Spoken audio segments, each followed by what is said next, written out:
Quinto domingo da Páscoa do Senhor. Proclamação do Evangelho de Jesus Cristo segundo João. Naquele tempo, disse Jesus a seus discípulos: Não se perturbe o vosso coração. Tendes fé em Deus, tende fé em mim também. Na casa de meu Pai há muitas moradas.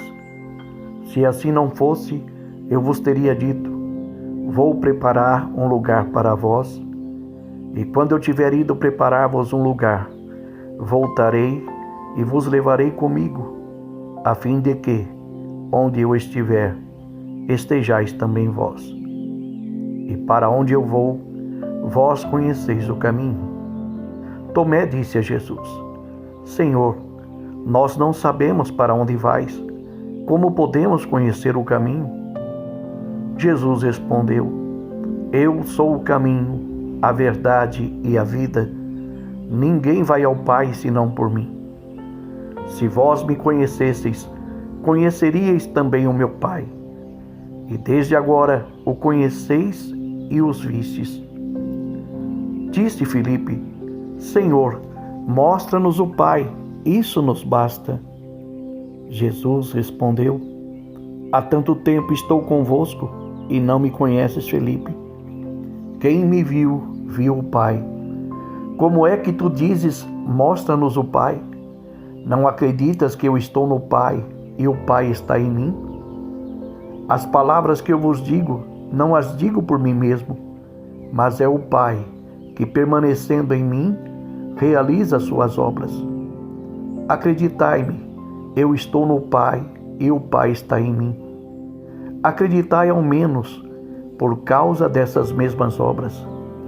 Em verdade eu vos digo: quem acredita em mim fará as obras que eu faço e fará ainda maiores do que essas, pois eu vou para o Pai. Palavra da salvação. Caríssimo irmão, caríssima irmã, a primeira leitura deste domingo é um trecho retirado do livro dos Atos dos Apóstolos, capítulo 6, de 1 ao 7. O mesmo nos apresenta a realidade da igreja nascente, que após o evento Pentecostes, ou seja, a descida do Espírito Santo sobre os apóstolos, manifestou a todos que Jesus Cristo é o Messias e Salvador. Foram muitos que, ao ouvir a palavra de Pedro, se converteram e aderiram a Jesus. E o número daqueles que acolhiam a palavra aumentava cada dia mais. Quando se reuniam para a escuta da Boa Nova e a Santa Ceia, começa então um conflito. Os fiéis de origem grega começaram a queixar-se dos fiéis de origem hebraica. Os de origem grega diziam que as suas viúvas eram deixadas de lado no atendimento diário, na partilha do pão. Vemos aqui um problema, uma tensão. Às vezes, os primeiros cristãos são apresentados de forma idealizada, como se fosse uma comunidade perfeita que não havia discussões e nem diferenças. Porém, o livro dos Atos dos Apóstolos nos ajuda a ter uma visão mais realista da igreja. A igreja é feita de seres humanos e, como tal, apresenta a sua realidade humana. O problema a ser resolvido não é de caráter teológico e espiritual. O problema é de caráter material e econômico. Em meio ao povo, há pessoas necessitadas, viúvas estrangeiras e viúvas hebreias. Mas as viúvas hebreias eram privilegiadas porque as promessas e as eleições foram dadas a Israel. Então, nós somos do povo eleito, vocês, estrangeiros, não. Aqui há uma tendência de tomar posse, de se sentir dono das coisas. Quais são os pecados que aparecem nas entrelinhas? Primeiro, a arrogância. eu sou mais do que você, porque faço parte do povo eleito. Depois, o pecado do egoísmo. Primeiro eu, depois a questão da cobiça, mais para mim. Meus irmãos e minhas irmãs, esta é uma realidade que está incrustada no coração do homem. Tomemos cuidado, parece que não mudou muito as coisas. Mas, a partir desta realidade, os apóstolos tomam uma decisão. Há muitos serviços na igreja, mas é a palavra de Deus a mais importante, pois orienta nossos passos em sintonia com a vontade de Deus. Os apóstolos então disseram: não está certo que nós deixemos a pregação da palavra de Deus para ficar servindo às mesas. E aí, tomam uma atitude. Irmãos, é melhor que escolhais entre vós 7 homens de boa fama, repletos do espírito e de sabedoria, e nós encarregaremos dessa tarefa. Esta proposta agradou toda a multidão. Eles então foram apresentados aos apóstolos, que oraram e impuseram as mãos sobre eles. Meus irmãos e minhas irmãs, começa aqui a organização da instituição igreja. A instituição do diaconato. Esta é uma resposta a uma necessidade.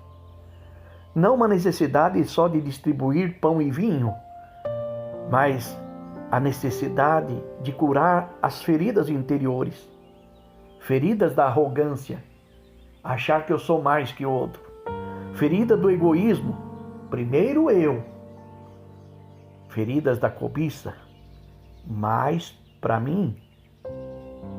Então, os diáconos foram instituídos para o trabalho da caridade, também no auxílio à liturgia, mas mais do que isso, e já veremos também na figura do diácono Estevão e do diácono Filipe, grandes pregadores, grandes anunciadores da palavra. O diácono também é o homem da pregação.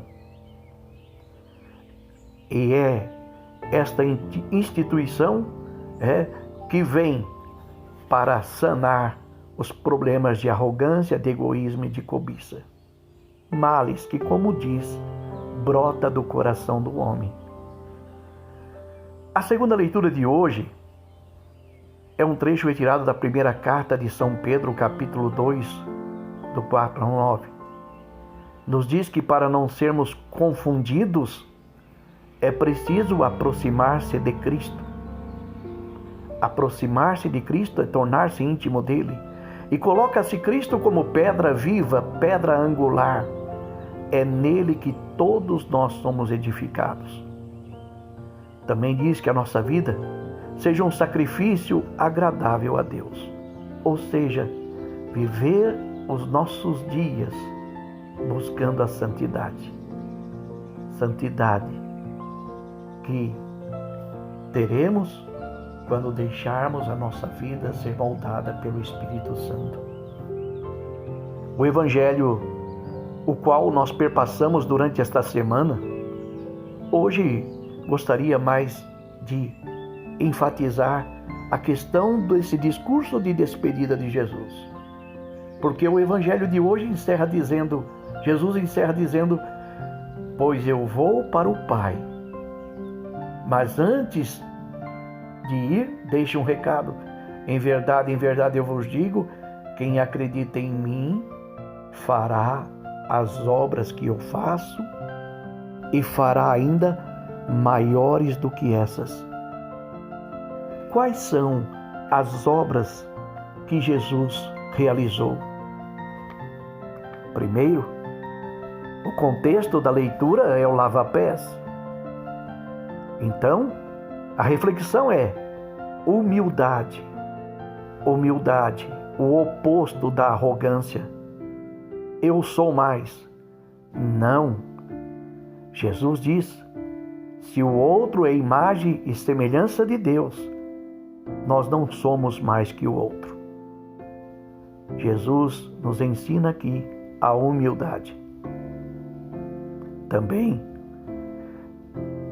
se o outro possui a mesma dignidade diante de Deus, que nós coloquemos fim ao egoísmo. Não existe primeiro eu. Não. Jesus diz: quem quer ser o primeiro, seja o servo de todos. Os primeiros serão os últimos, e os últimos serão os primeiros. Se o outro também é irmão e irmã, pois chamamos a Deus de Pai, coloquemos fim à cobiça. Chega desta história de mais para mim. Jesus multiplicou os pães e partilhou. Vida em abundância para todos. Vida em abundância para todos. É o Evangelho que fecha a semana dizendo: eu sou o caminho, a verdade e a vida. Ninguém vai ao Pai senão por mim. Vida minha traz para a minha vida paz. Jesus, vida minha traz para a minha vida paz. Glorificai ao Senhor com a vossa vida e com a vossa família. E abençoe-vos o Deus Todo-Poderoso, Pai, Filho e Espírito Santo.